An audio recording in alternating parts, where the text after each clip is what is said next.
especially to the Rice Creek Elementary students, 8 and 9 years old they are, all the way from South Carolina. That's just what I have to do every time I mention any kind of state in the south of the states. I apologize for my very bad accent, everybody.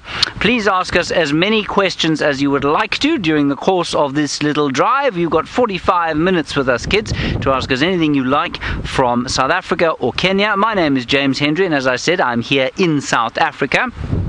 We also have Noelle here in South Africa. She's hopefully going to have a very nice surprise for you very shortly. And then up in East Africa, in Kenya, some 2,500 miles away, we've got Scott and Taylor, and they'll be talking to you from here. And on camera today, I have with me Inkunzemnyam Senzo, all the way from KwaZulu-Natal.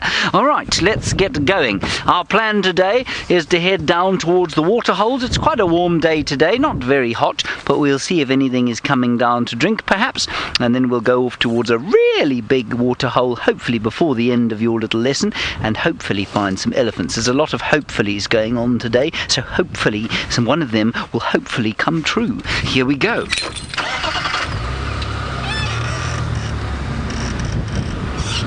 Here is hoping. Now we are into just before the wet season, and it's always very dry around this time of the year.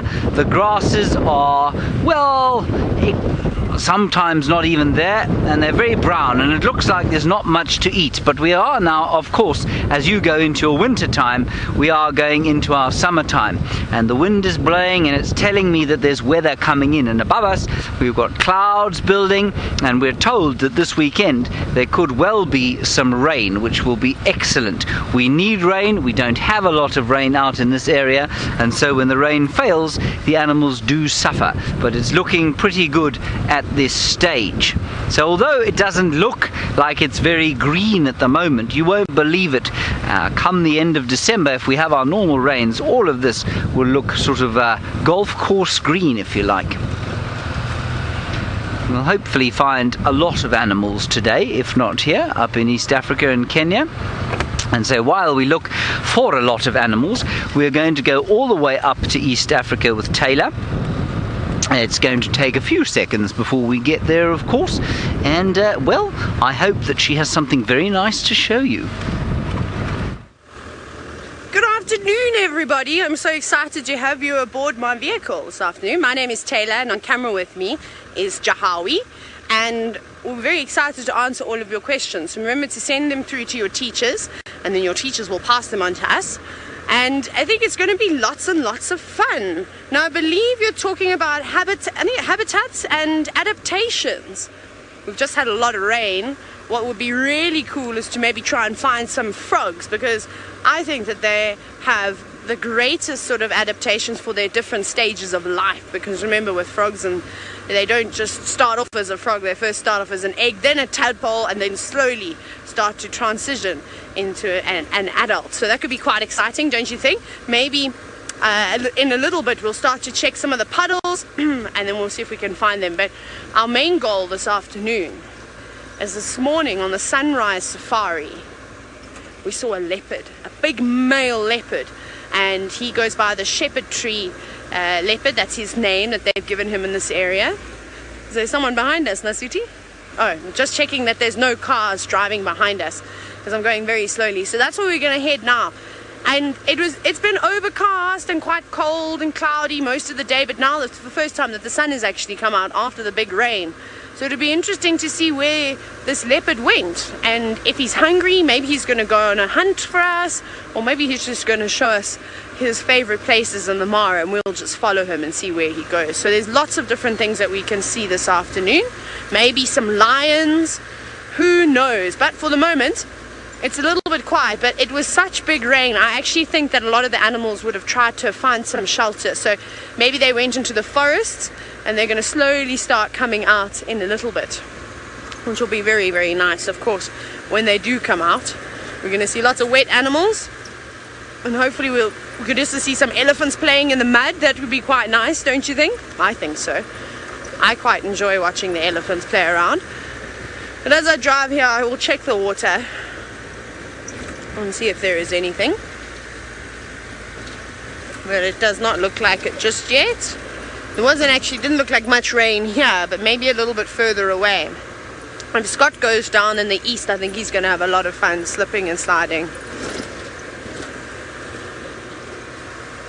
Now, Bethany, you're wondering what time it is? I'm checking my phone. It is 25 to 5, so 4:35 at the moment in Kenya, so East African time.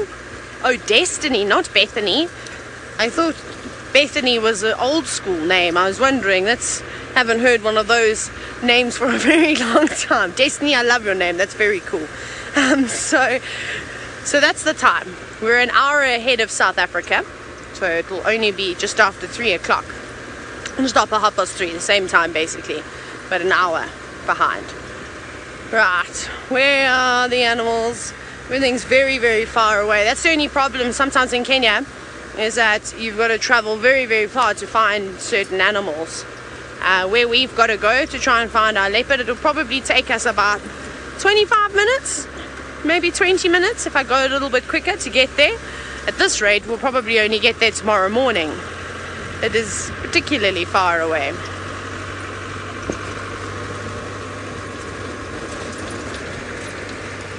But we'll just keep on heading that way. We haven't got any animals just yet. It's very quiet. Very, very quiet. Maybe on the other side of the bridge we'll get lucky. But for now, there really isn't much happening, unfortunately. So if you've got any questions, you're welcome to ask them, and we can chat about some things as we drive along.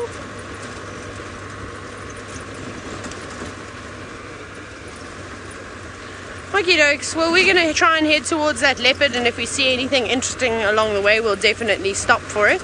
I'm going to send you back across to South Africa with James and wonder if he's found anything interesting yet. Well, I'm hoping to have found something interesting. It depends entirely on what you find interesting, I suppose. There's a bird that is naturally now hiding in a tree. There it is. Can you see it, Senzo? There's a bird there called a Cape glossy starling. And it gets its name, of course, because it is very glossy. When the sun shines on it and the light is good, well, then it has a beautiful, what we call iridescent plumage. Plumage means the feathers, and iridescent means it's shiny. But it's only shiny when the light is shining directly on it. If it isn't, then it looks completely black like that. But when the light shines on it, it's blue and purple and green and pink, and it's really very pretty indeed. But the light's just not quite shining in the right direction at the moment.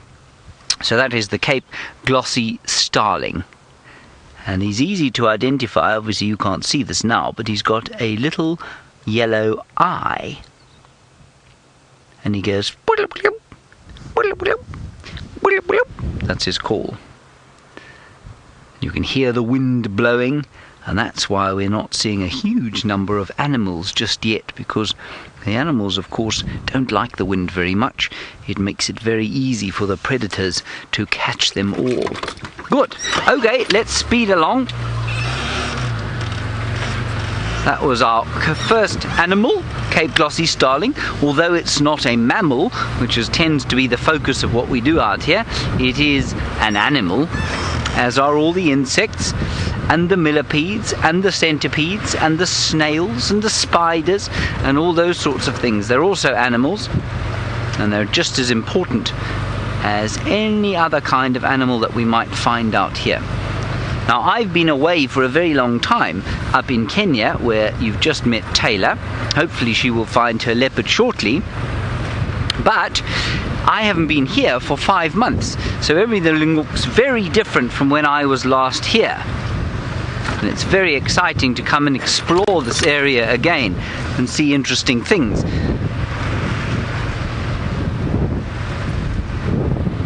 We'll hopefully find some flowers. Now, I'm very excited to say to you that we're going to send you to the other side of this reserve here called Djuma, to Noelle, and I think she might have a very special surprise for you. Rice Creek Elementary, hello and welcome, welcome. My name is Noelle, and remember, we are live and you can ask us any questions you want. I know that you guys are talking about habitats and adaptations today, so I am busy searching for one of the king of adaptations, the leopard. So about 15 minutes ago, Gendre, who is on camera, hello Gendre, and I had a big, beautiful male leopard, and he has now gone into this drainage system, and we're trying to find him again. Where he went, we couldn't get the vehicle in, unfortunately. So his habitat has a lot to do with hiding, and his adaptation for that habitat is to have a coat coloration and pattern that blends in with dappled light. So you know when the light filters through the trees and forms little light and dark spots, that's what he's like. So right now we're just trying to pick up tracks, and we got to where we had lost him. And then we're also trying to listen for squirrels and birds to alarm call for us. He was looking super hungry when we saw him, and he's moving in a quite warm part of the day, so he should be hunting with the amount of movement that we've been seeing. Okay, but while we're busy trying to find you this extremely stunning specimen of a leopard, we're gonna send you up to Kenya, to the Masai Mara, to Scott, with a whole other set of habitats and niches and animals with adaptations for you to have an amazing discussion about. Well, exciting stuff there, and I hope that Noel does in fact manage to find Tingana again. I'm just trying to... Have we got him there, Manu? Oh, well done. Just trying to get you a view of this incredibly beautiful bird. Look at its wings iridescing, that bright white eye. This is a superb starling, and it is a superb afternoon in the Mara, as I'm sure Taylor has already informed you. We had a massive rain shower, and it has now turned out into the most beautiful, clear day. My name is Scott. I'm parked on a funny angle, hence the horizon being skew, and I'm teamed up with Manu on camera. Let's take another look at... Where's it gone? Oh, no. It's just flown off. So we're going to continue. Okay,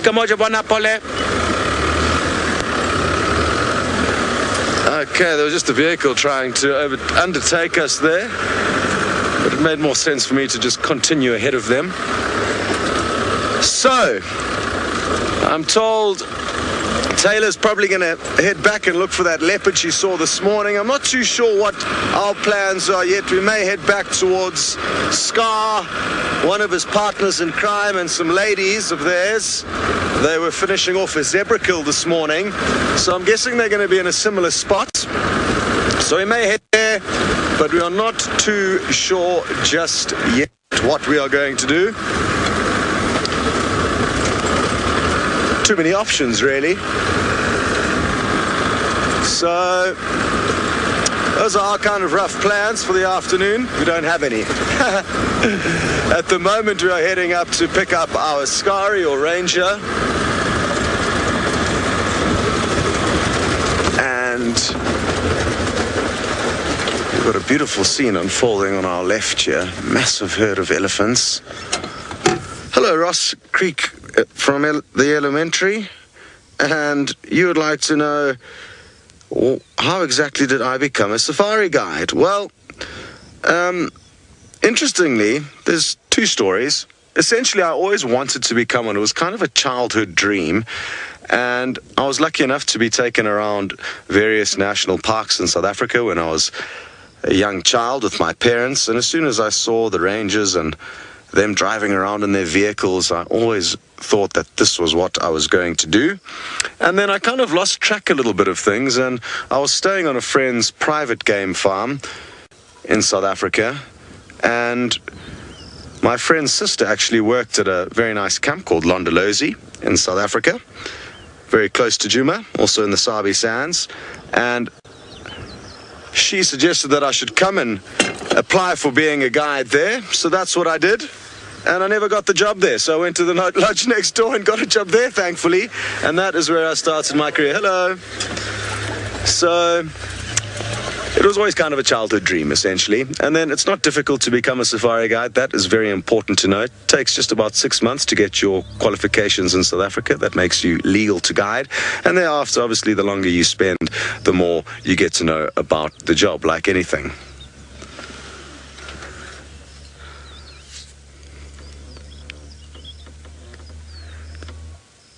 Beautiful.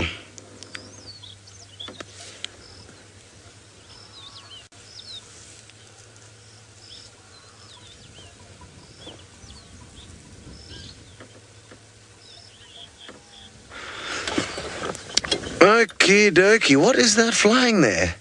It's a ground hornbill. Well done, Manu. Awesome. A couple of them. Oh, and they landed out of sight. Lots of zebra in the background there. Wonderful, wonderful scenes from the Mara. Okay, we're going to continue. Like I was saying, we still need to pick up our ranger. And we're picking him up from one of the gates up ahead. He'll be joining us because we're going to be out once the official park times close. So we need to have an authority with us.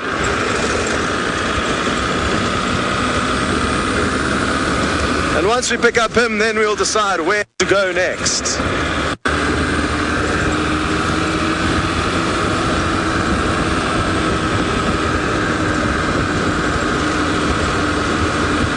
Hi, Savannah. You would like to know, why do some elephants have longer tusks than others?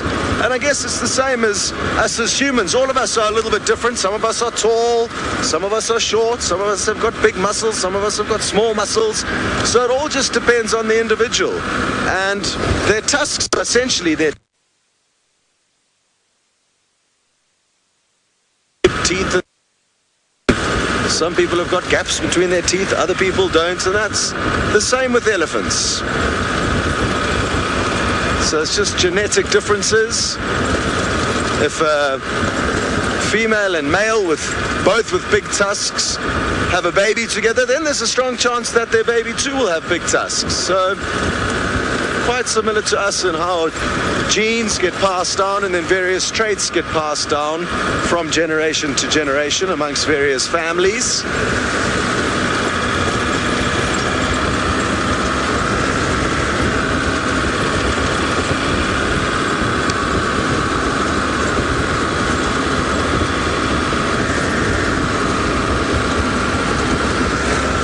Hello, Kimara.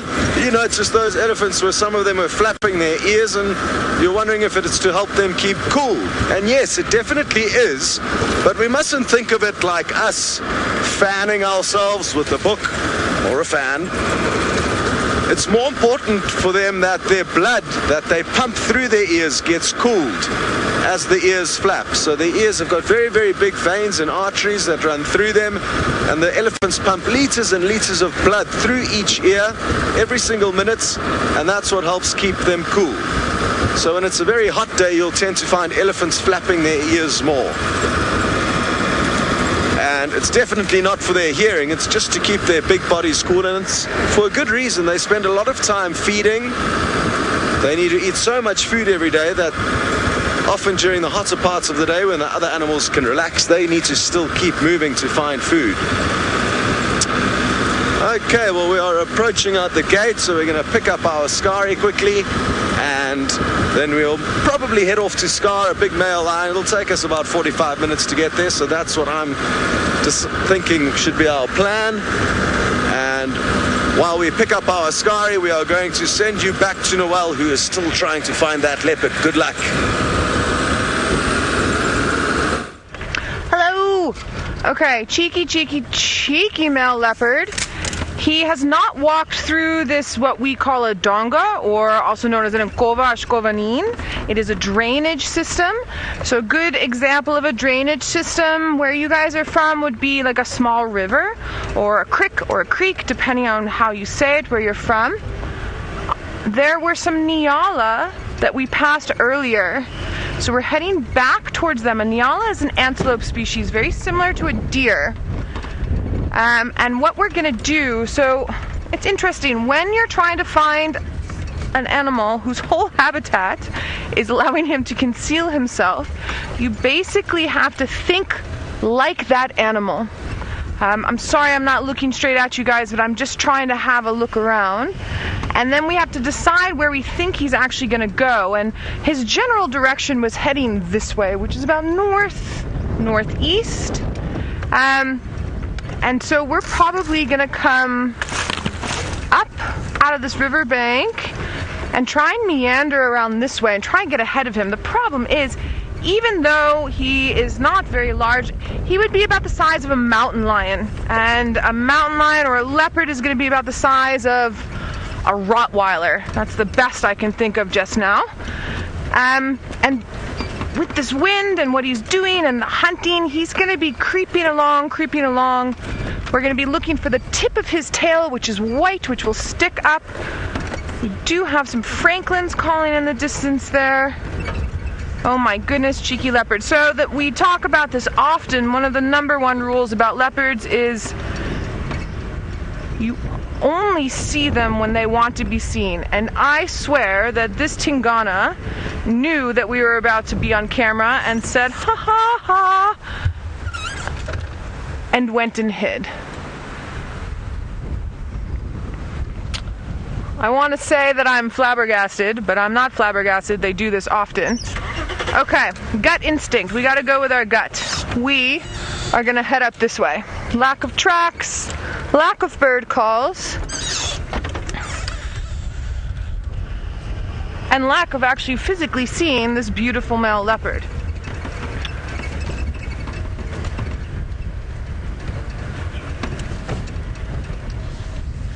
Destiny, how do you tell a leopard and a cheetah apart? That is a brilliant question. Actually gives me a very good excuse to get my mammal book out with the photos, because that's the best way I can show you. Unless Scott or Taylor gets us a cheetah or possibly another leopard up in the Masai Mara. So cheetahs have a very long body with a tail that's almost the same length. Leopards have a shorter tail. So first, let's do our leopard. Here's our leopard, yeah? It's hard to tell size in this, I know. These are the rosettes we were talking about with the dappling light. If we look at this one just up here, do you see this little white tip to the tail? That's what we're looking for when he's walking around. A cheetah, oh, there's another leopard and some lion. This is a cheetah. Much longer legs, longer body, super long tail, a much smaller head. And then if you can see, I think maybe Gendre, this one will be the best. See these tear marks that are here? Leopard won't have those. And they have very dark eyes, the cheetah, and they have spots rather than rosettes. A leopard has light colored eyes, no tear marks. They can occupy similar habitats. Look, when you read books only give you so much information. The animals don't read the books, and they like to do things that are odd. So for instance, they'll say leopards are solitary. This male leopard that we're following now is solitary, but I've seen 5 leopards in a sighting together. I've always had people say that, oh, cheetah only like open areas. I've seen cheetah in this very thick bush that we're covering now. So they do have overlapping habitats. A cheetah is much less strong than a leopard. A leopard stalks and then pounces. A cheetah uses its speed to catch its prey. So there's a lot of different variations in how they hunt as well. So James is on the other side of the property. He has something very special for you to show on a different, smaller level than what we're looking for. So you must go and enjoy that, and we'll keep searching for Tingana. We had 2 animals here. One is a tree squirrel. There's the tree squirrel, everybody.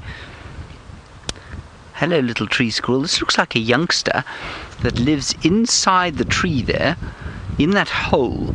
But it wasn't alone. It had a friend. Well, I don't know if they're friends or not, but it certainly had a companion. And that companion is a blue-headed tree Angama, which is a kind of lizard. So what I'm going to do is just sneak a little bit forward, because it's a really special coloured lizard. There you can see the little squirrel's gone into his house. But what these Angamas do, they're very clever. They can sort of tell when you're looking at them. Oh, there he is, I can see him. I'm just going to pretend not to look at him. There he is. You got him. Look at that colour. Isn't that amazing? What a beautiful lizard. He's now sort of moving down the tree, and he'll be looking for flies and grasshoppers and probably the odd termite that comes to stand on the tree. Now this is the male, and the male has this blue head in order to attract females, and the female doesn't have blue head at all, she's just brown. And you'll find that a lot in the animal kingdom. We find it with the birds, we find it with many different creatures, that the female is often less colourful than the male. And I wonder if you can tell why that should be the case. Why is it that the male can be this brightly coloured and the female isn't? And the answer, there are lots of different answers, but the main answer, of course, is that the female has to do the business of egg laying in the case of the reptiles, or in the case of mammals, or in the case of birds often. She's got to do most of the looking after the eggs and the youngsters. And if you've got a great big blue head like this, well, then a predator is going to see you much more easily than if you're brown. So if you've got to do the bulk of the parenting job, if you've got to be the most effective parent, well, then you need to be avoiding predators, and that's why the females often, the mothers, don't have such bright colours. What an amazing creature he is. That is the blue-headed tree Angama. Now, I suppose you can't really tell how big he is from where you're sitting all the way there in South Carolina, but he's about, I don't know, I'm going to say 3/4 of a foot tall, so he's probably about 9 inches long. And there we go. You can see the wind's still blowing very strongly, but at least the sun is still out. Alrighty.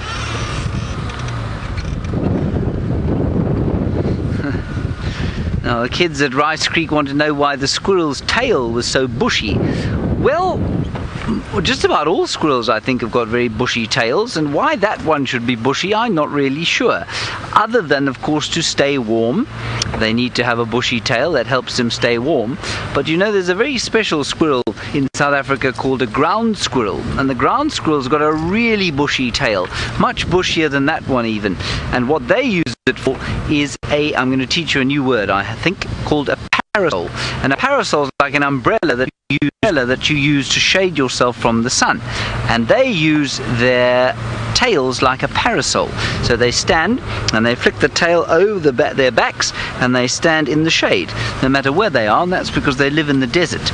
So those are ground squirrels. Very, very clever. But why the tree squirrel should have that bushy tail? Well, I think it's just to keep him warm. But it's interesting that something like a rat or a mouse doesn't have a bushy tail like that. They've got naked tails often. So why an animal of the same size like that squirrel should have a bushy tail? Well, that's a very, very good question.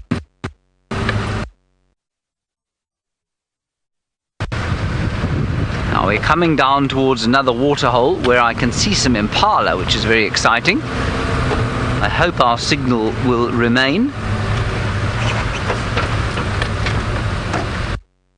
The Impala, just in case we lose signal, let me just go back a little bit. Oh, and a baboon. You see through there. There are the Impala. They're through there. That's it. That's our most common antelope species. So we get lots and lots of them here.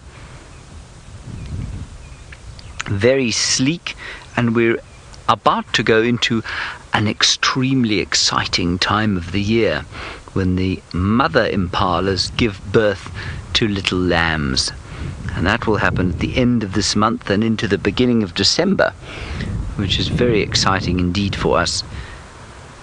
And it's lovely to watch the little things running around in the green grass. They normally come after the first rains, after the first good rains. These are male impala, dad impalas. You can see from their horns The females don't have horns, and the males tend to live together like this, and then the females live together with their babies. Isn't that fun? Alrighty, now Noelle is not far from here. She's probably about, I'm going to say half a mile towards over the top of those impala. She's still looking for a leopard, and she's going to tell you about that now. James, I am not far from you. Can you maybe just ask those impala if they have seen our friend Angama? Being super cheeky. Okay, so basically what we're trying to do is bisect his angle of walking. So if he's walking this way, we're trying to do this. But because he is hungry, because it is windy, and just because he is Tingana, he's not doing as we would like. So we are zigzagging through the bush to try and pick him up. And then the only other thing we can do other than that, sorry Gendre, the only other thing we can do than that is once we get to a road, is then loop around the roads and hope we either find him on the road or find his tracks. Because where I'm driving through right now, there are game paths. So a game path are the roads that the animals make, like elephant and rhino and buffalo, and then leopard will use them and lion, but they don't stick to them always. It's not like us when we drive through our towns or cities where you always stick to the road. Everything is variable and changes. Okay, so we've come up onto a little bit of a crest, and our habitats, or our niches rather, are changing a little bit. So when you crest like this, we're going to get larger trees like marulas. I don't know if you all have ever heard of a marula tree.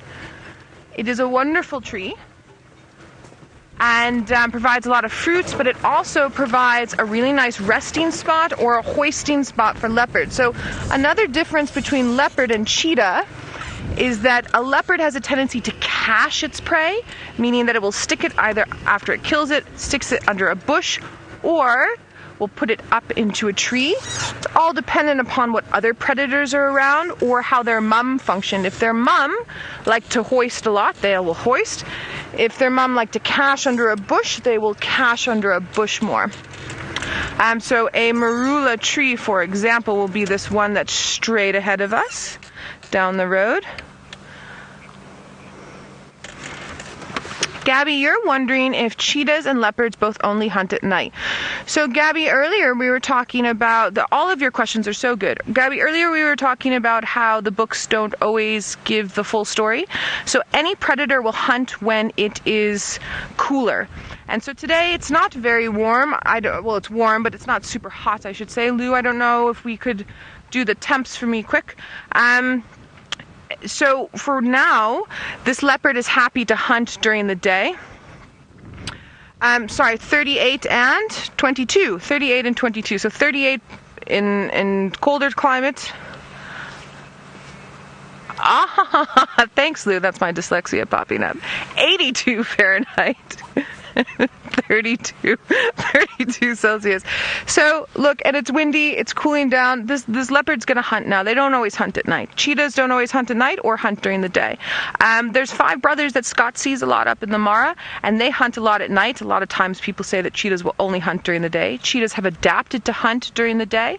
They've got a special brain casing, so their brain doesn't overheat. It's also from when they run long distances to catch their prey. And then a leopard's not gonna wanna necessarily hunt when, it's 115 degrees Fahrenheit, but I've seen it happen. So usually when it's cooler, but again, we have to think outside the box. We always like things to be inside boxes. The animal world doesn't really work like that. Okay, so as you all can see, we have popped out on some roads, and I am now looking for big, fat, fresh leopard tracks.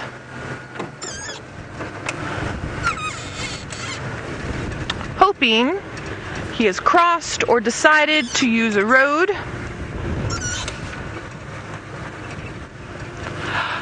Ashley, awesome question. How do we follow or stay on the tracks on the ground? So Ashley, when you go walk about off the pavement and you're walking in the soil, you leave footprints behind. So it's exactly the same thing as seeing your own footprints, it's just a leopard footprint. So a leopard footprint has what we call 3 lobes here, and then 1, 2, 3, 4 toes. I'm actually trying to find one so I can show you. A lion and a cheetah will be the same. Cheetah will show claws. Lion and leopard only show claws when they slip. And then actually we're just looking for soil that allows for the track to show itself to my eyes. But interestingly enough, something like this leopard, if this leopard is looking for a female leopard, it's going to use his smell and his hearing. But because I don't speak leopard and I'm not a leopard myself, I would be interested to know if they're able to recognize a track. Because we as humans use our eyesight a lot and not our smell and hearing as much. Most other mammal species use their hearing and their sense of smell as opposed to their eyesight. Ooh, Scott has one of my favorite birds up in the Mara. It's a really special bird. It's not something we get to see very often. So I am going to send you up to him while we're busy with our cheeky leopard. And you must ask Scott the color of the iris. These birds, absolutely incredible. These are called grey-crowned cranes, and well named because, as you can see, they've got a very, very elaborate crown and a big grey body. And I just couldn't resist stopping to show you this beautiful bird. Definitely one of my favorites.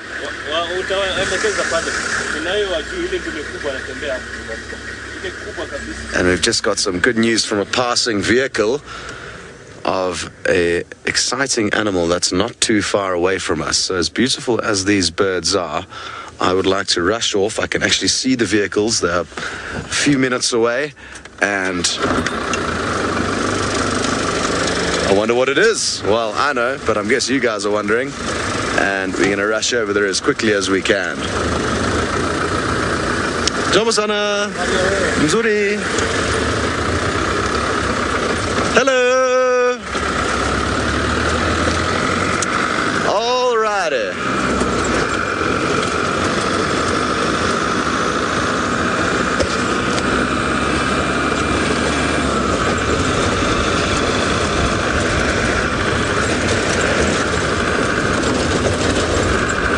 This is very exciting. It's an animal that I haven't seen very much in the Mara, so I hope we do get lucky.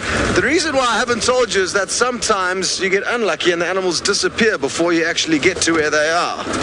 So let's hope that doesn't happen. And we should just be a couple of minutes before we're in the right spot.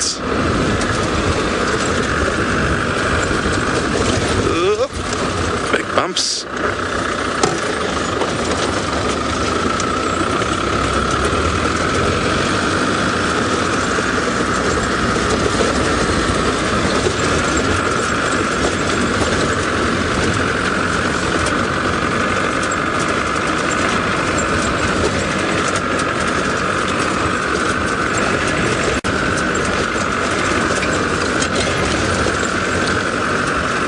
Hannah, you'd like to know if I've ever seen a bush baby on my safaris. Yes, I certainly have, but you only see them after dark. They're nocturnal, and you're gonna have to hope that maybe Noel or James can find some down in Djuma, because there's not very many here in the Mara. I don't think I've actually seen any since I've been here, but you do definitely get them in various parts of Kenya. And they are the cutest little animals. Okay. Now there's two sets of vehicles, so I'm interested to know if these people are just leaving the sighting that we're heading towards, or if the animal is in fact closer to us than I think. I'm guessing these guys are all just leaving though, by the looks of things. Jumbo!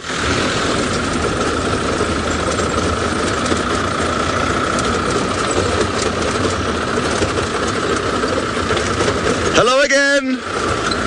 We keep seeing those guys. They've been crossing our paths for the last few days.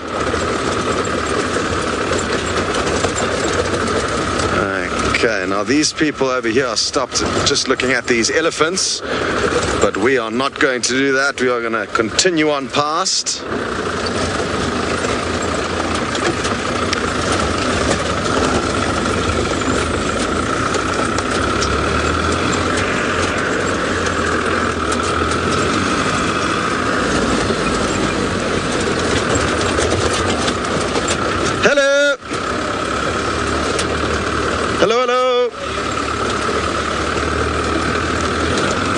Okay, now which road to take? I think we'll chance it with this one, even if we have to off-road to get to it. The vehicles seem to be moving from our right to our left.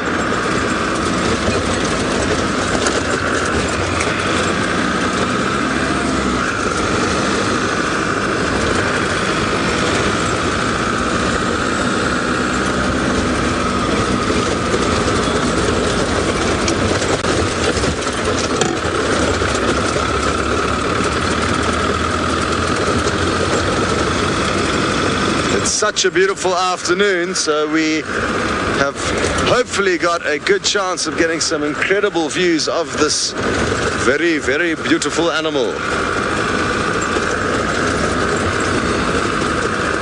Okay.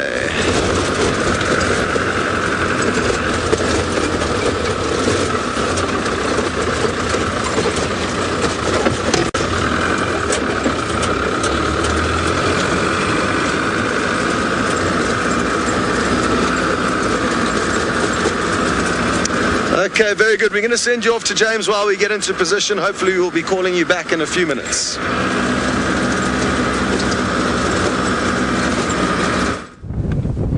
Now, what we have here is called a blacksmith lapwing, and blacksmith lapwings like to be around the water, and that's where we are. We're around an enormous waterhole called Chitwa Dam. And around the dam we're going to show you a lot of interesting things. So there's the dam.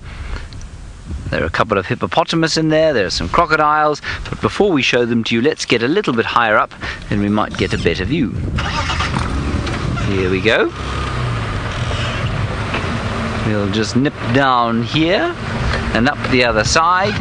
And on a warm day like today, well, you'd probably expect there to be a few animals coming down to have a drink. I was hoping a herd of elephants would come down here. Anyway, let's stop like that. And there we've got a crocodile just over that side. A lot of wind making it a little bit difficult.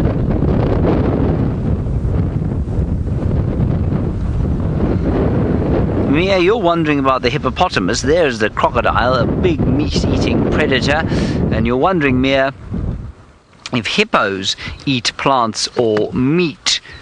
Hippopotamus, Mia, are grass eaters normally. So they get out of the water in the night time and then they go off and eat grass. But sometimes, if they are very, very hungry, then they might try and eat some, well, old bones or a bit of meat or something like that. But normally it is only grass.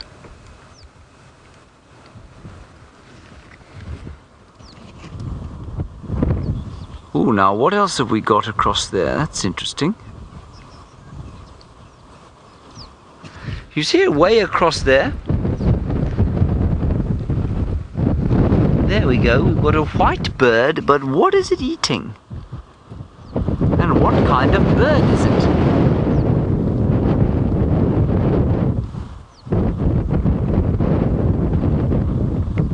I don't know what that is, everybody.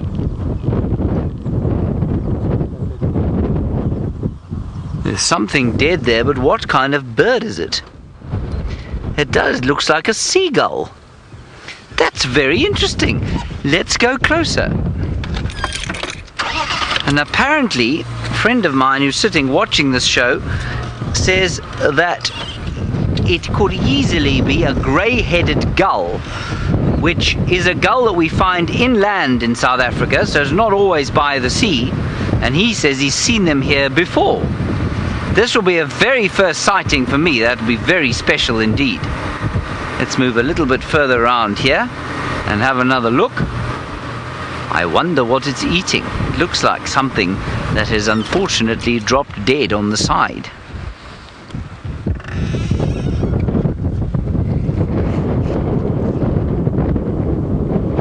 Can you believe it? It's a gull. Oh, and it's eating a catfish. That's a dead catfish. And remember I was telling you about those starlings and how pretty they are in the light? Well, there they are. There are the starlings, and they're sitting with a gull. All the way here, miles and miles and miles from the sea. Can you believe it?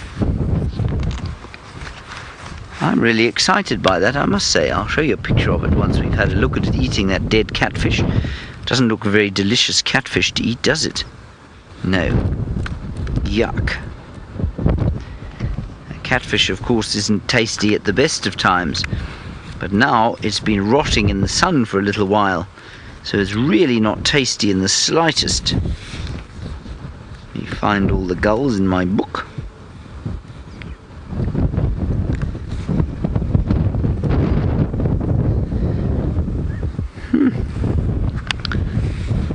Now here are all the gulls, lots and lots of them here, and the reason that it doesn't have a grey head like that, of course, is that it is not breeding. It is not in its sort of breeding plumage, so this is not the time of the year that they breed, and that's why he's got a plain head with no grey on it. Isn't that very special? Okay, everybody, we're going to say goodbye to you all the way in South Carolina. I hope that you have a good day, the rest of your day at school. Concentrate on your maths and whatever it is that you're going to be doing. Play hard on the sports field, and hopefully we'll see you on safari again very soon. For the rest of you, we're going to hand you across to Noel.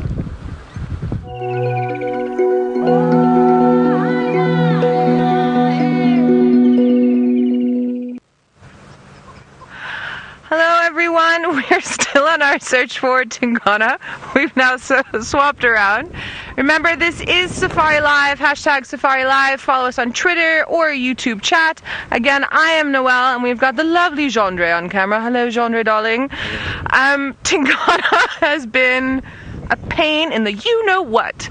And he was here, and then we lost him, and then we lost signal with the gremlins, and then I couldn't get the vehicle in. But we're hearing things, so we're going. We're going. I just need you all to hang on tight. There's another vehicle that's in the Mulwati, and stand by one for me, please. A station inside the Mulwati Fumba North. Come in for Noel.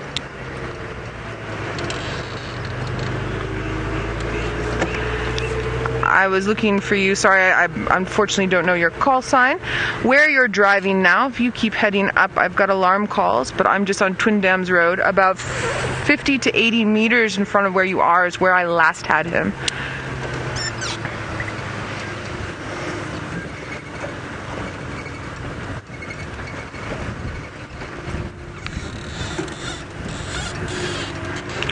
Yeah, copy that.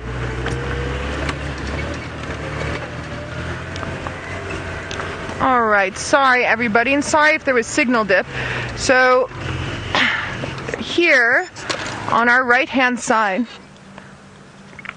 is where we had him. There's this huge termite mound that's also part of the bank of the Mulwati.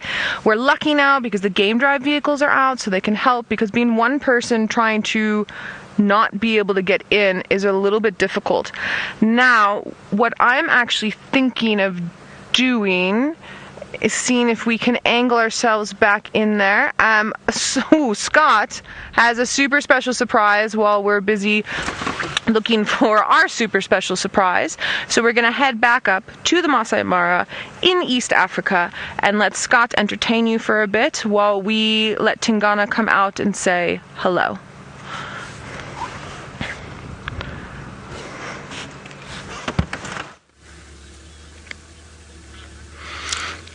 Well, Sorry that Noel hasn't had any luck with Tingana, but we have got lucky with another monster male leopard.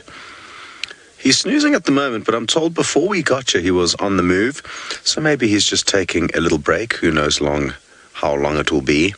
He's just relaxing out in the shade, and I'm looking forward to him hopefully getting up and taking us for a walk. He looks like a very big male, judging from his head and shoulders, but we'll only know for sure once he's up and moving. Now, as Manu zooms out, you'll be surprised at how well he blends in. Look at how quickly he disappears and how well that camouflage of his works. I would not want to be an Impala walking through this open clearing. Thankfully for the Impala, or any suitable sized prey for him, there doesn't seem to be much around. So he's going to have to do some more walking until he gets to somewhere where he may find some food. There's a few buffalo not too far away, but they are far too big for him to eat. So no immediate signs of food for him. There, the buffalo over there. But those are more suitable prey for lion.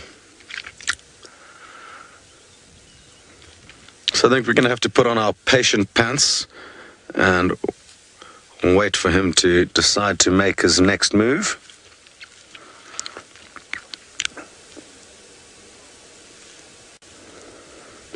Kind of torn now whether to stay with him or to go off to Sky and his ladies. It's always a bit tricky deciding what to do. We never know who's going to provide us the best options. Hello, Senzo Wolf. You've just mentioned how well he disappears, and certainly quite incredible how well these guys blend in. Oh, hello, Silver Wolf. Sorry, didn't hear very clearly as your name came through.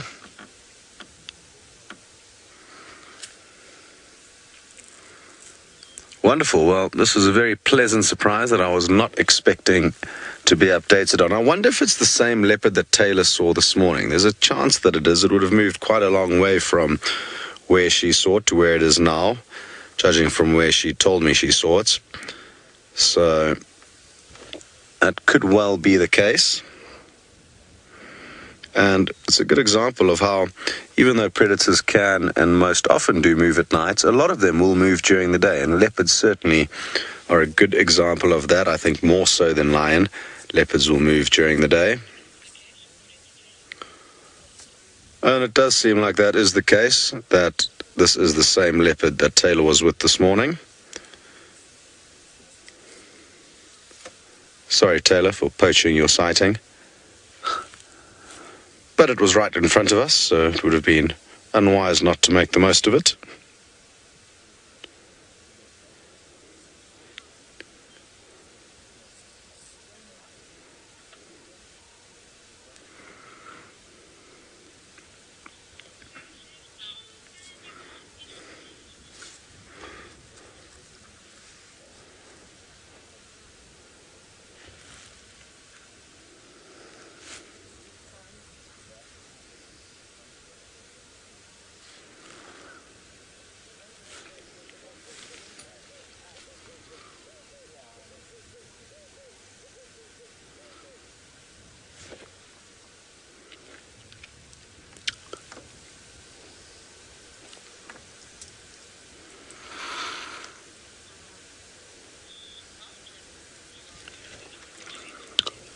Ah, very good. We've got an exciting update from James. Why don't you go and see what he's found?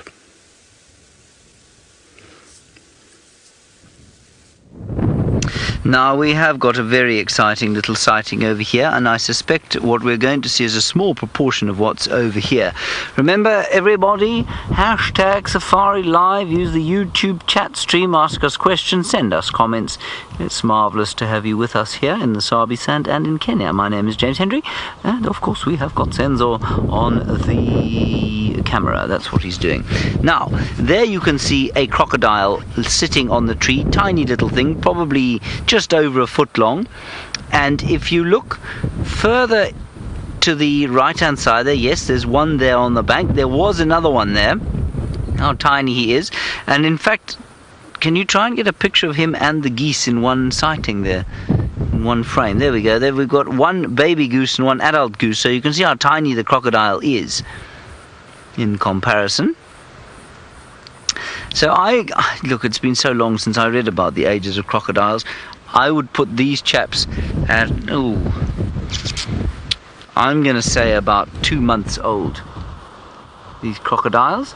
So already most of them that have hatched from the nest somewhere around here will have been devoured by predators. But if we go back to the one on the tree there, Senzo, there's another one lurking just underneath him in the water, behaving in a very crocodile-like manner. You see him there? Oh, you can just see him. Unfortunately, the angle at which Senzo is makes it quite difficult. Let me sneak slightly forward. Very slightly forward. But I've seen at least 4 or 5 of them swimming around there.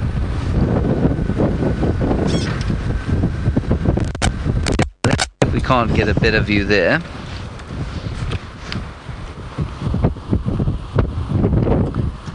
Now we have a question all the way from Kenya, from Taylor McCurdy, who I believe is wearing boots that are coming, well, that were last used during the Second World War, interestingly. Taylor McCurdy would like to catch a crocodile like that.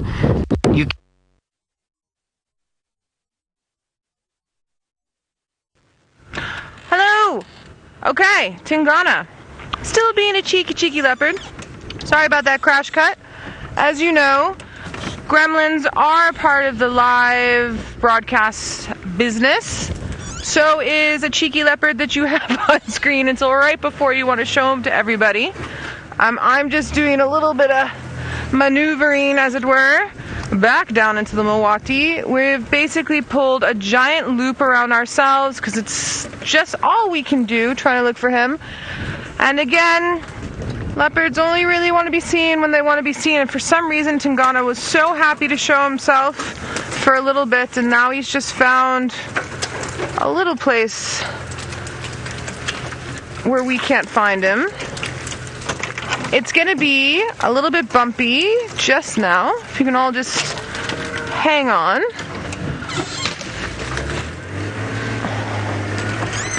The amazing thing about our vehicles that we use here is it's a really short body, so I can maneuver much easier than if I were driving with guests, like a lot of the lodges that we work around, because they have a lot more rows. Gendre, I am so sorry for putting you through a tree. All right, there we go. All right, let's head to Taylor for an update and see what she's up to while we're busy chasing our elusive Tingana. We'll see you shortly. Very upset because Scott stole my leopard. No, I'm just joking. It doesn't bother me at all. I can't believe how far that leopard moved. It's incredible. I can just see lions very far away from us now. There's some. And there's another one. Hang on, let me go back. But let me also try not to reverse. I can't see, so I'm just going to go until I hear a bang. That's sort of my new technique. There's some lions. I wonder if this is not the sighting that Scott had this morning. We're just trading places with these lions. But I don't see any kill just yet.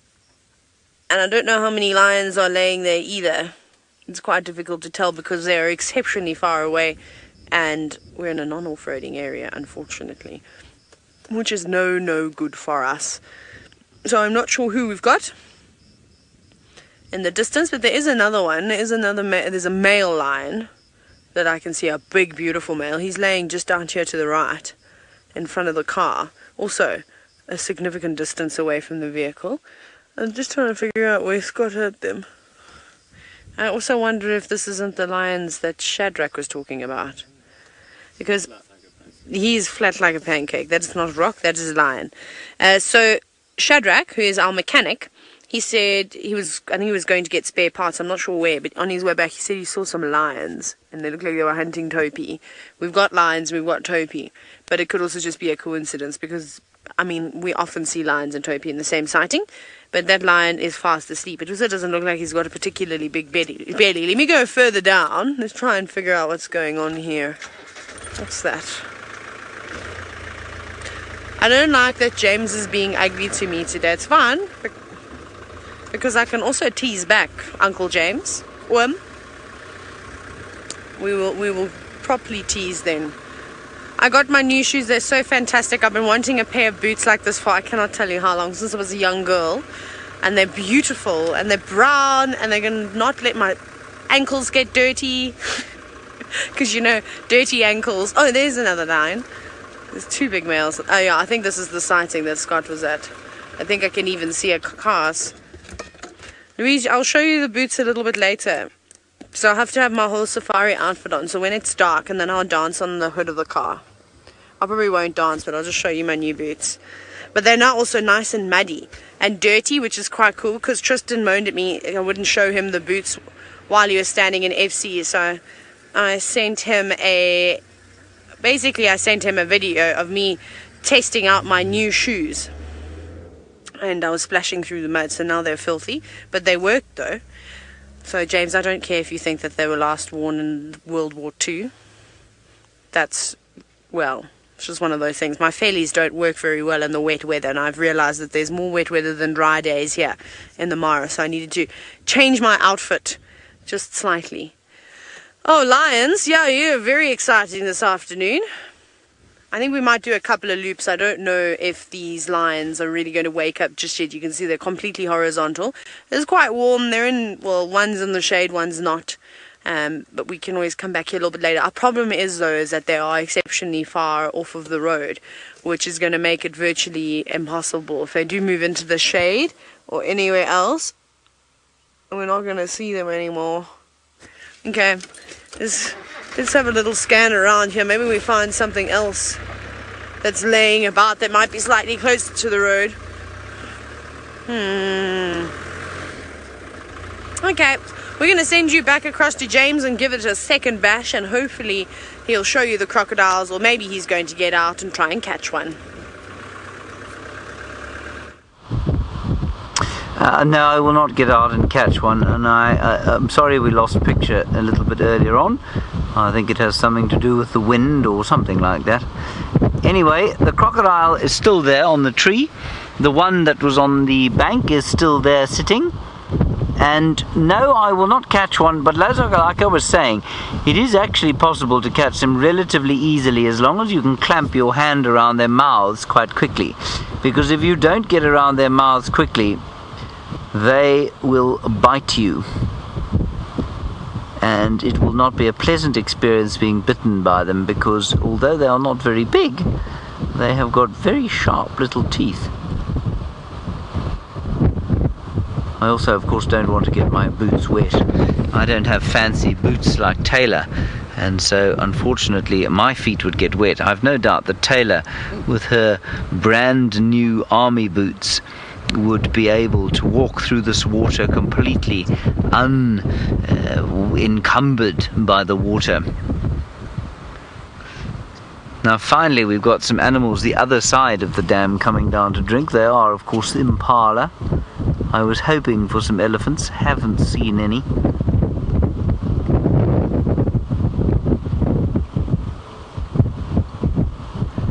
And there they are. Sinak, you're wondering about threats to the baby crocodilians and whether or not the geese might be a potential threat. No, I don't think the geese are going to be a threat at all. In fact, I'm 99% sure they won't. The geese are, until very recently, only grass eaters. I'm sorry about the wind, everybody. We seem to be sitting in a howling gale. I thought we'd escaped these when we left the Mara.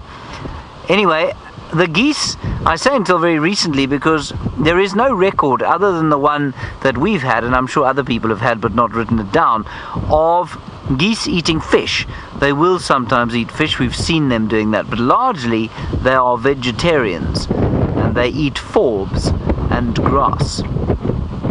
So no, they won't be threatened by those, but other birds, absolutely.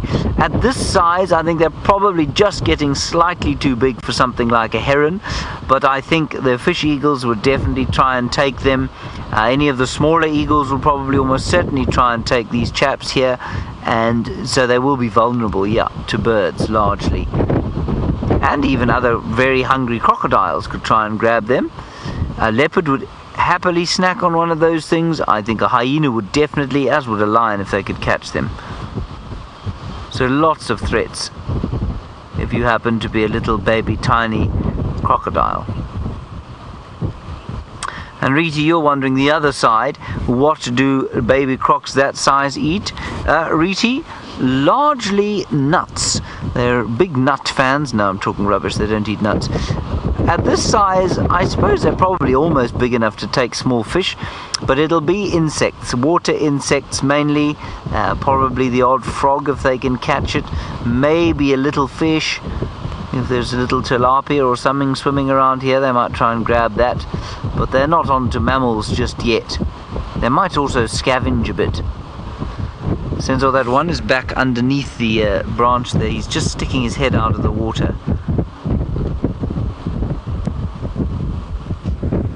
See him there? Isn't that cool?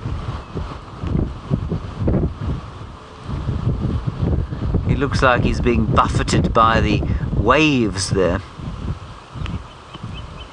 Oh, he's moving out now. Debbie, I wish you wouldn't ask me this question because they do, but I always forget when it is. You say, do crocs have a breeding season? Yes, they do. I think these little chaps are born at the end of August, I think at the beginning of spring, and I think, and I stand to correction here, I keep doing this every time we have a discussion about crocodiles. I go and forget when it is that they have their breeding season, but I think that their egg laying takes place in April, and I think the mating takes place quite a lot before that. I think it takes place around February. Let me just try and check that up for you, but yes, there is a definite breeding season normally. Isn't that fantastic?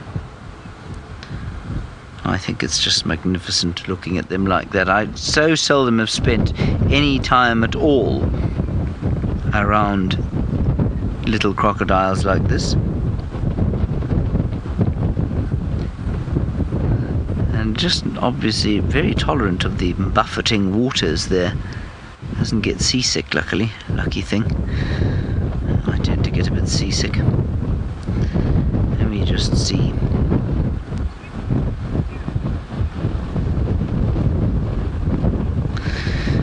Now, Eric the Poet, you're wondering how far over land they're able to go. Well, I've read things as that say as far as 50 kilometers. I would imagine that's extremely far, but I imagine it's possible. I mean, you will find them in here, but if water like this was to dry out, they would walk to rivers. The closest river from here is about 8 kilometers away, the Sand River, so that's not very far, but they can apparently walk up to 50 kilometers, which I think is enormously far, really.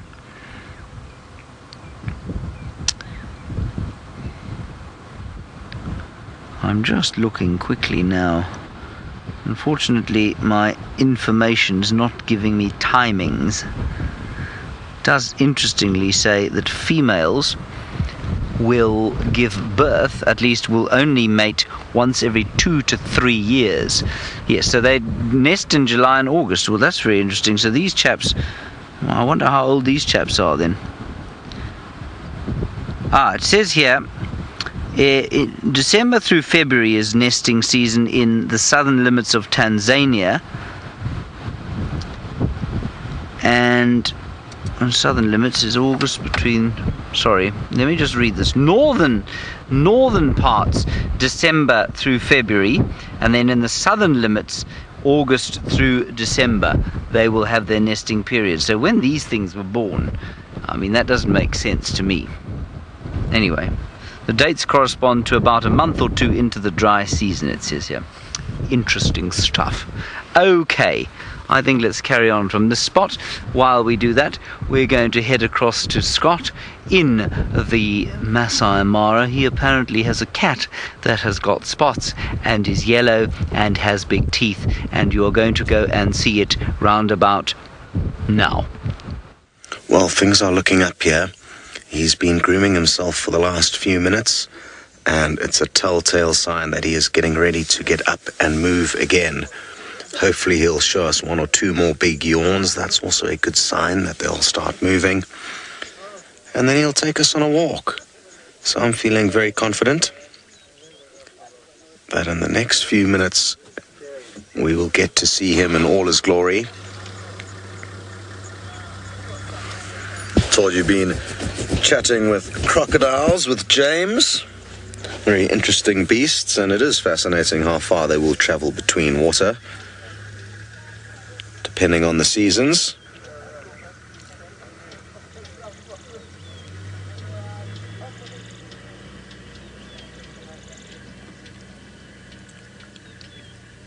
I wonder how much time leopards and lions spend cleaning themselves every day. I guess it depends on the individual. Some will be cleaner than others. And Aaron, you'd like to know how many hours a day will a leopard sleep? Well, on average 16 to 20 is the kind of standard for most of the big cats. So we will be very lucky to see him up and on the move, especially during daylight hours, considering how little time they do spend moving during every day.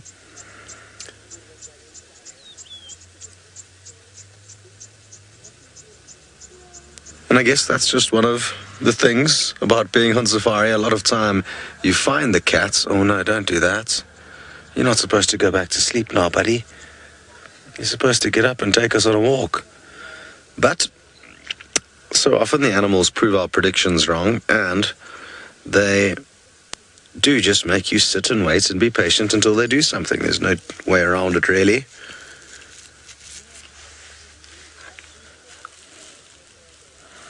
It would be a very interesting statistic to know how many hours of my life I've spent watching sleeping cats. Especially compared to that, compared to following them hunting or on the move. Hello, Pause. You would like to know, do they give the leopards names in Kenya? Yes, all over Africa, depending on where you are. People will name prides of lion and leopards and cheetah. I'm not sure if this guy does have a name. There are certain leopards that are better followed than others in the Mara. So I'm actually not too sure exactly if this guy is named. And what you also find, and what can be confusing, is that guides from different camps or lodges may have different names for the same animals. So that's kind of standard issue throughout Africa.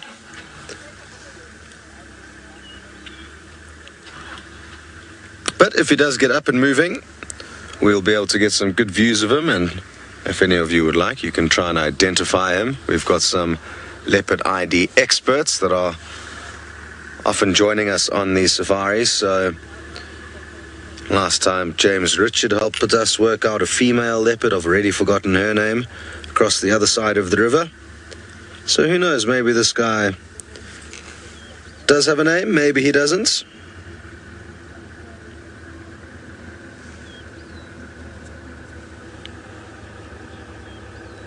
Thanks, Louise. The one that we saw, the female that James Richard helped us ID, was called Luluka, a beautiful young female leopard who almost caught a guinea fowl for us.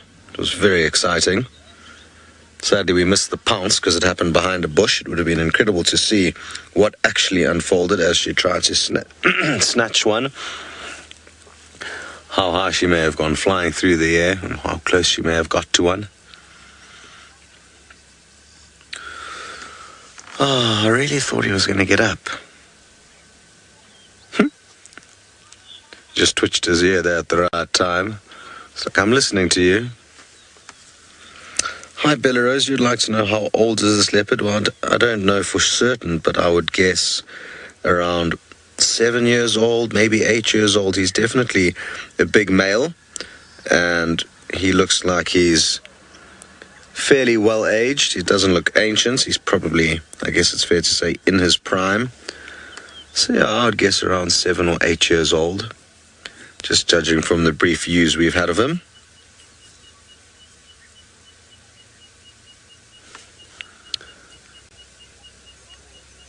Who knows though, maybe a bit older.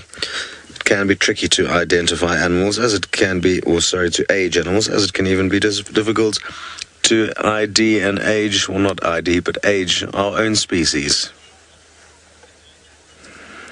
Amanda, you'd like to know if this leopard has a kill nearby, and no, not as far as I'm aware. I'm told he was on the move just before we got here, before he decided to take a breather under this bush, relaxing in the shade. So I think he's on a mission to try and find a meal, but just having a break between searching.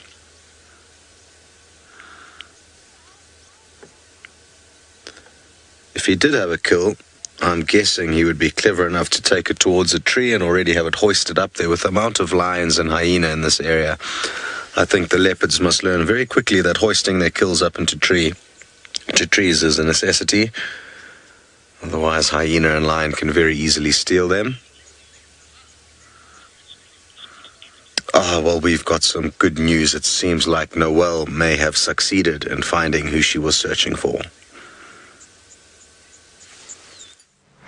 Hi Scott, yes, I wish it was who we were looking for. It is not Tingana. One of the other vehicles out and about with guests has been kind enough to find us this beautiful leopard. To me it looks like a female, possibly a young male. It's lying down, but it's definitely not Tingana. We're now at Treehouse Dam. So my decision in doing this was we spent a good hour trying to relocate Tingana for everybody, and I was determined today to show everyone a leopard. I also wanted to see a leopard. I got to see Tingana. He was not nice enough to show himself to you all, but here we are. We have a leopard. So birds, trees, reptiles, plants, everything is amazing, bookies, but we've been a little bit lacking with the cat side, so yeah, we needed this one. Now when I'm gonna go with female for now, just from the size. When she turns her head again, or possibly when we can reposition, what I would like to do is I would like for you all to help me ID her, because remember, some of these cats in the Djuma area I know well, and some I don't. We are being instructed to just move a little bit, so just stick with me, don't go anywhere, and we will get a good look on her face, and you all can help with the ID process. It's a shame that our elementary school is still not with us, but maybe they'll watch the rest of our show later when they get home from school.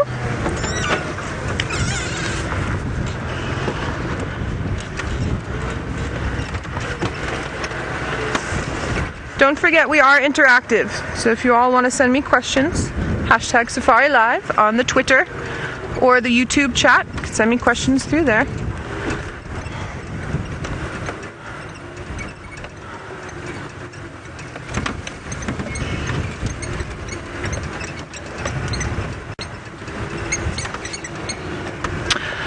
I'm sorry, Lou, my Game Drive channel came through halfway. Repeat for me, please.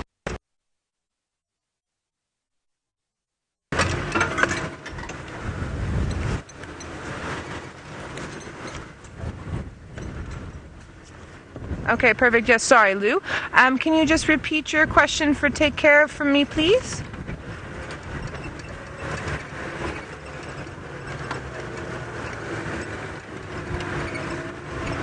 Why are the inside of the ears not spotted? That is moeder.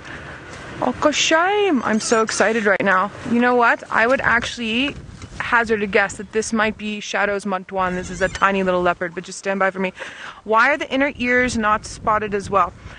It's a good question. So what you'll notice with the back end of the ears as well as the inside of the ears, they're a similar stable color, especially when cats are hunting or being followed through, hunting together or being followed by youngsters through the thick bush. They need more of a stable pattern as opposed to a rosetted pattern. But look, this is just conjecture. Your thoughts on why that is could be anything. It's like, why does a water buck have a circle on its bum? Nature decided to put a circle on the bum. For me, it is part of the camouflage, and it does have a little bit to do with the other things that we talked about. It's an interesting question. I'd be interested to know what you think. What are the kind of rules that we need to adhere to? Are you talking to me? No. Oh, sorry. I was like, yes. Sorry, Lou. I thought one of the other vehicles was chatting with me. With me quickly. I just misunderstood. Can you just say that question again?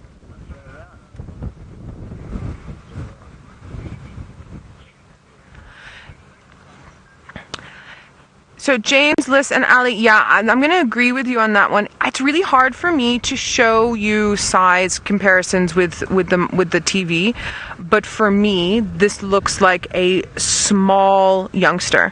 And Shadow's juvenile is about 10 months old, if I'm correct. You can triple check me on that one. And so that's why I would say that. That's what I was thinking, just from her size, but to be fair, I haven't seen her personally. We've got another game drive vehicle that's next to us who's also asking me a couple questions. I thought he was chatting with me earlier. It's one of those things when we're here, he found the sighting for us, he found her for us, and that combined with the fact that we love to keep our good relations with everybody, and everybody's guests, our guests, their guests, they're all important. It also has to do with habituating the animal. So when we talk like we were just talking now, it allows for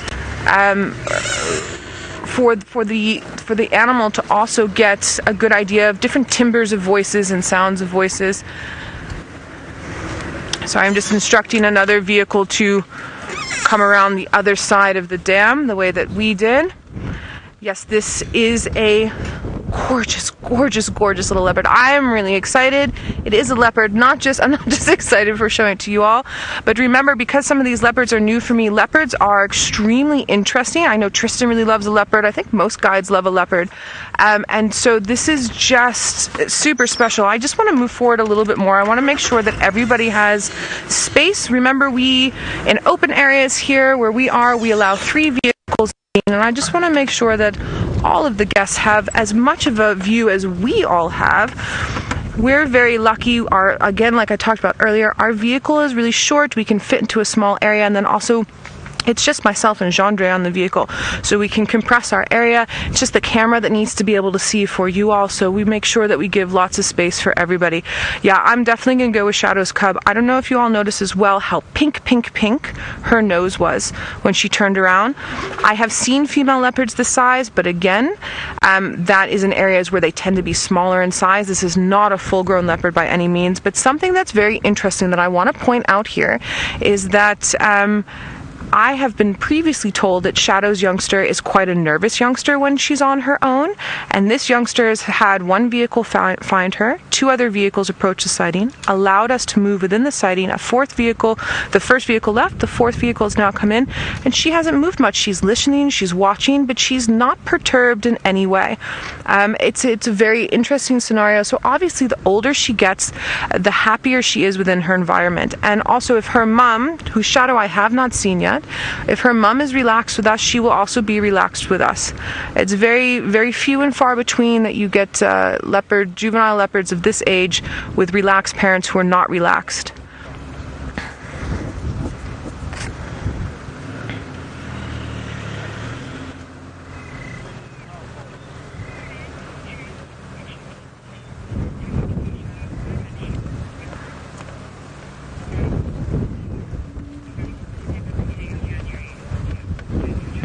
James Richard, thank you so much. So yeah, about 11 months now, James. Are we in November now? Thank you for the confirmation on that. It's always nice to know when your gut instinct gives you the correct instinct. It's also nice to, first off, see her again, but it's also nice to see that she is proving to be quite a relaxed cat, at least for now, at least for our sighting. Thus far, I have not heard too many other people interested in the sighting other than the ones that are here. I am going to stick with her as long as we possibly can. She's just too beautiful not to be with. James Richard, I actually have a question for you since I'm new to Safari Live. When you all do your IDs with, I'm assuming it's with screenshots, which portion of the leopards are you looking at? Are you doing the spot pattern above the whisker line? Are you also doing unique marks above the eye? How are you all working within your forums to determine your IDs? One of the reasons why I asked this question is guides have different ways of doing it, and I've done leopard research before and also had researchers do it a little bit different. So I'd be keen to know what features you all use to define for your ID kits.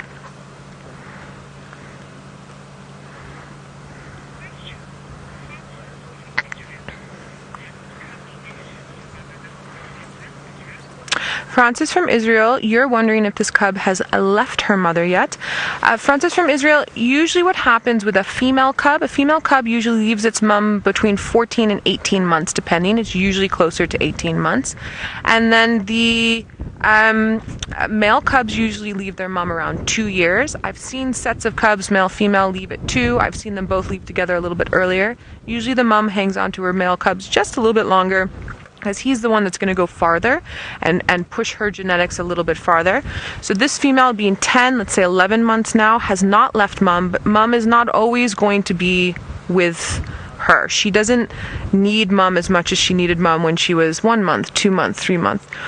She is tiny, but it would not surprise me if she's able to kill scrub hare, small impala, and things by herself. I worked with a leopard when I was doing research who was 13 months old, 12 months old, whose mother died. We actually thought he was going to pass away, and he managed to figure out how to kill warthog early on, and he was little, and I'm talking big warthog, and he managed to survive. It was really incredible. It doesn't always happen that way, but he beat the odds. I think the instinct to survive is quite strong. And also, as we know, especially for viewers that have been watching a really long time, personalities with leopards in particular are very apparent. I mean, you can see her little personality now already. She's basically ignoring us. She's listening to the wind. She's probably thinking, Noelle, be quiet for a bit. There she is. There she's like, yeah, Noelle, stop talking.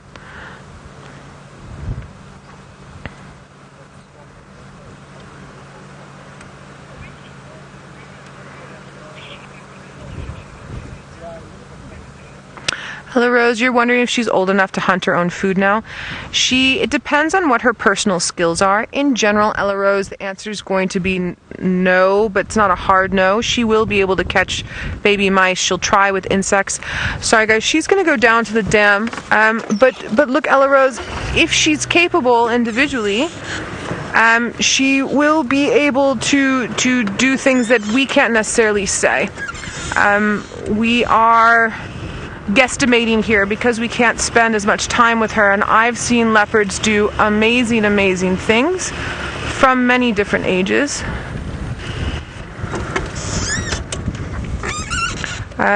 So I'm gonna say possibly, depending on the size, as my final answer.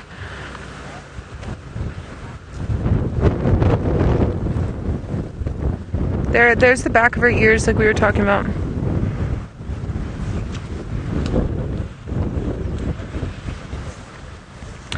Just confirm there, Lou Willem.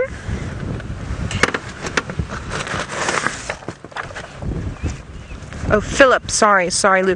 Sorry, Philip. Yeah, Philip, that's for me. That's the one that I use the most. That is unique, as you would know, per individual leopard. I forgot to bring a pen with me today, but I will draw you guys. Please remind me tomorrow. I will draw you all how I was taught to ID leopards with those with those spot patterning. Or Philip, if you wouldn't mind, I don't know if one of your forums, if you want to put up a photo where you've got a little bit of the ID work done on there, and then we can generate a discussion off of that. That would be super interesting. You all can get a better idea now. Oh, sorry, Jandre. A better discussion around those whisker patterns. I just want to go back to her quickly. I want you all to see in relation to these stumps how small she is. Can you see that now? Can you also see around her neck and around her legs? She's quite fuzzy. Those are other indicators of how little she is. Shame. I'm in love. I want to smush her face.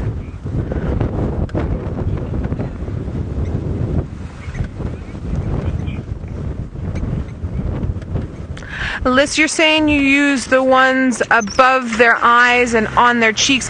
Liz, I'm not quite sure. On their cheeks, do you mean above the pattern here, or do you mean over here? I would, in conjunction, use what you were just talking about with the other ones as well. Jeandre, can we get this shot, or do I need to move? Beautiful.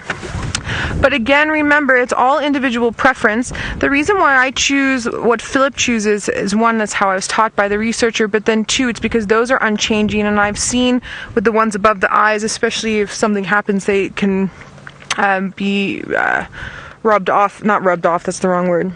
Jeandre, what's my word? Altered with scars and things like that. But that being said as well, I have a lot of colleagues who I hold in great esteem who use those that same way that you do, Liz, with the above the eyes, not so much as with the cheeks.